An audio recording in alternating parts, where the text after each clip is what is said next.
Nagbabalik ang Civil Defense in action.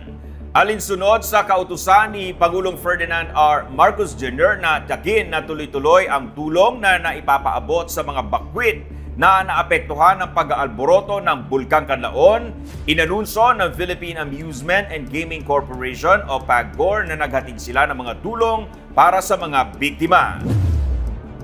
Ayon sa PAGCOR, ito ay aabot sa 2,500 na food packs, dagdag na 2,500 na family packs at halos 500 boxes ng drinking water. Sinabi ng PAGCOR na bahagi ito ng kanilang tulong sa komunidad base sa kautusan ng Pangulo.